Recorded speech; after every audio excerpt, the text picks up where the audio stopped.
Yang dimuliakan Allah Subhanahu wa taala, filosofi shop, kalau kita mau mencapai tujuan, jangan pernah ada renggang di dalam hati.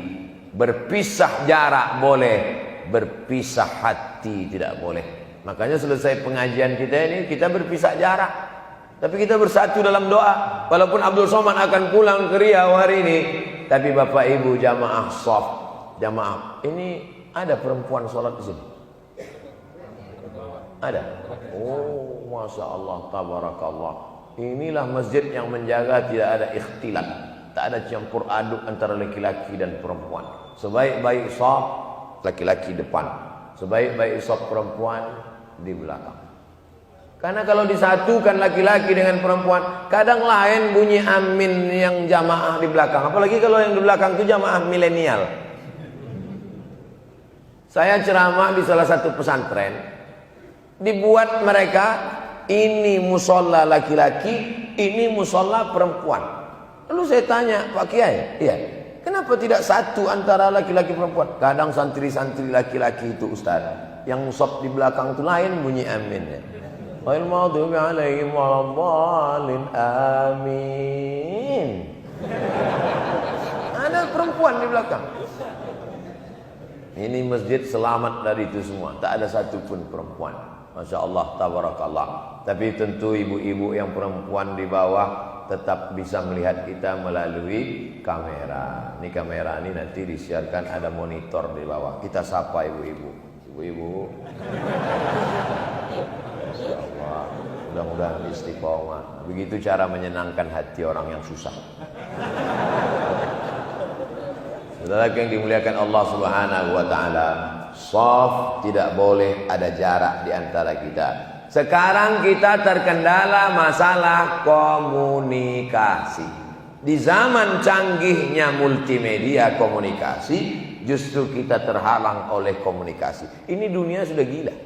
Dulu belum ada handphone, belum ada telepon, belum ada SMS, belum ada WhatsApp, tapi komunikasi baik. Justru setelah ada alat komunikasi, malah komunikasi kita rusak. Duduk dekat, la salam wala kalam. Dengan pesawat yang sama, dengan penerbangan yang sama, dengan tujuan yang sama, di airport yang sama, di kursi barisan yang sama, tidak ada komunikasi. Semua sibuk dengan dunianya sendiri. 5 orang duduk di kursi yang sama dengan dunianya sendiri. Dulu kita diajarkan komunikasi baik. Ada satu yang bersin, yarhamukallah. Sekarang enggak ada. Mau bersin, mau mati, terserah.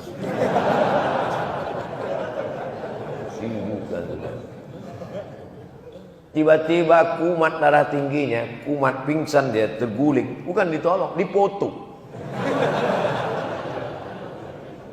Komunikasi kita sudah rusak.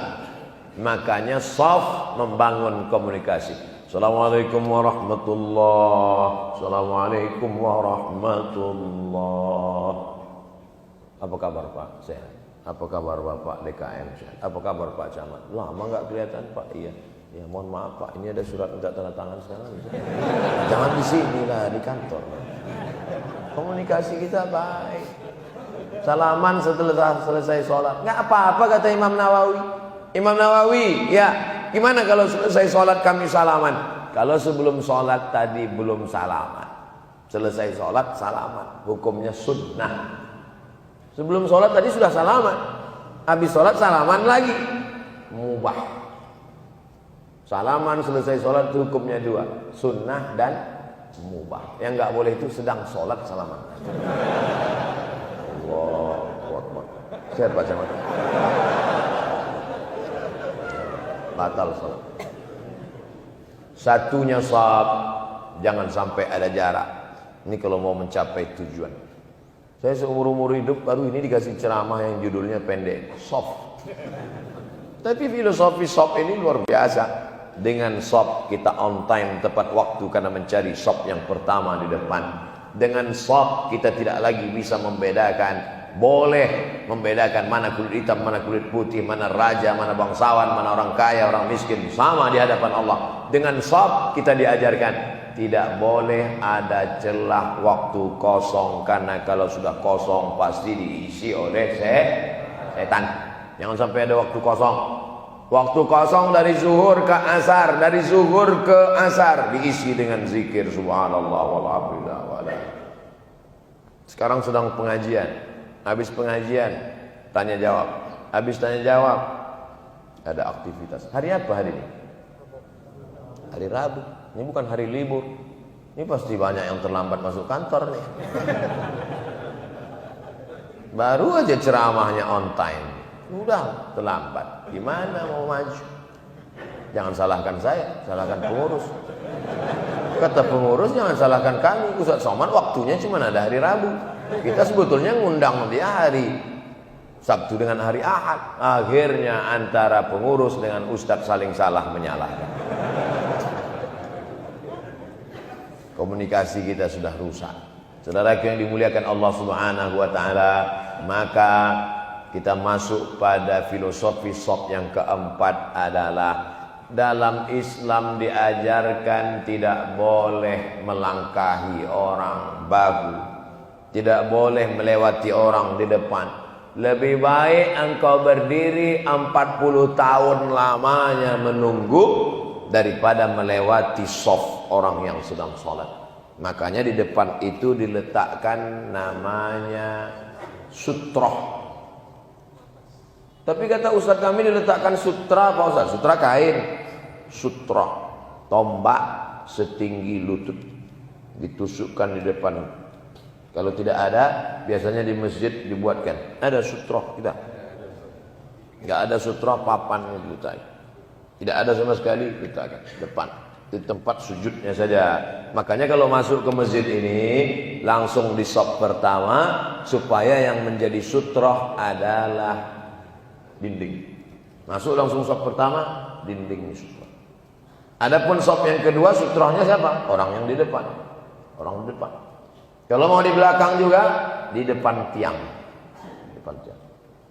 Kalau mau sholat itu di belakang tiang, supaya tiang itu jadi sutroh. Sekarang orang terbalik, sholat di depan tiang, supaya selesai assalamualaikum warahmatullahi wabarakatuh. Yang dekat tiang jangan tersinggung. Beberapa jamaah tersinggung dengar ceramah saya, begitu pulang langsung sakit hati. Nah, makanya tentang masalah hukum sutroh ini memang ada perbedaan. Kata Nasiruddin Albani dalam kitab Sifat Salat Nabi, sutroh hukumnya wajib. Wajib kata dia sutroh. Kalau tidak ada sutroh berarti haram, wajib. Sedangkan kata Syekh bin Baz, Mufti Saudi Arabia, hukum sutroh sunnat muakkad. Artinya apa? Tidak boleh menyakiti orang, tidak boleh mengganggu orang. Apa salahnya? Bukan saya injak kakinya Ustaz, bukan saya duduki kepalanya, saya kan cuma lewat di depan dia. Begitulah halusnya ajaran Islam, sampai lewat di antara dia dengan tempat sujudnya. Tidak boleh. Jadi yang tidak boleh kita lewati itu antara dia dengan tempat sujudnya. Adapun dari tempat sujud dia ke depan itu nggak apa-apa. Jadi kalau bapak sholat di sini, kiblat di sana. Jadi bapak tidak boleh sini saja dari kita tempat sujud. Kalau ada orang lewat di depan kita gimana? Untuk mengamankan dia, menjaga dia, jangan sampai dia berdosa. Kadang yang ini nggak ngaji, kita luruskan tangan, dia pula salah menawar. Itulah enaknya kalau kita sama-sama ngaji.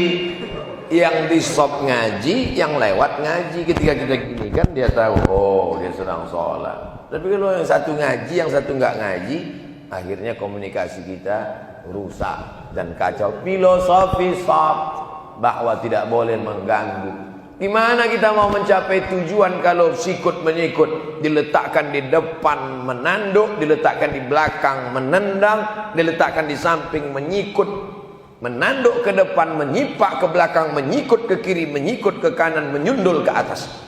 Kalau ada teman model begini, tunggu aja hari raya kurban. Bismillahirrahmanirrahim. Ini sifat-sifat kambing. Sebenarnya waktu menyembelih hewan kurban itu kemarin apa filosofinya?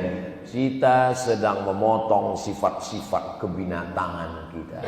Sifat-sifat kambing kita dipotong. Sifat-sifat sapi yang tidak peduli itu dipotong. Sapi yang dibawa ke Jakarta di truk yang sama, dari kampung yang sama, diikat di masjid yang sama, 10 ekor sapi. Ketika satu sapi disembelih meregang nyawa bersimbah darah, 9 sapi itu tidak ada satupun yang peduli. Cuek aja deh. Yang makan tetap makan. Mau minta tolong dia cuek. Islam mengajarkan kita peduli. Lewat orang peduli. Kalau sudah diginikan tangan kita dia lewat juga bagaimana? Faktulhu, bunuh dia katanya. Bayangkan, tapi jangan bunuh. Ini ancaman. Ini namanya hadis targhib wa tarhib. Hadis ancaman dan motivasi itu tidak dipahami secara tekstual. Makanya baca hadis harus baca syarah penjelasannya. Jangan nanti bila ada orang lewat di depan maka luruskan tangan. Kalau dia lewat juga bunuhlah dia. Kebetulan bapak punya pistol. Lewat juga ada bom mati. Tangkap. Kenapa anda bunuh? Begitu ceramah Ustaz Abdul Somad. Berarti memang betul Ustaz Somad ini Ustaz radikal. Padahal yang salah bukan saya. Dia nggak punya pulsa. Nontonnya nggak selesai. Saudara yang dimuliakan Allah, kita diajarkan filosofi soft. Innallaha watir, Allah itu maha ganjil. Yuhibbul witra, suka pada yang ganjil-ganjil.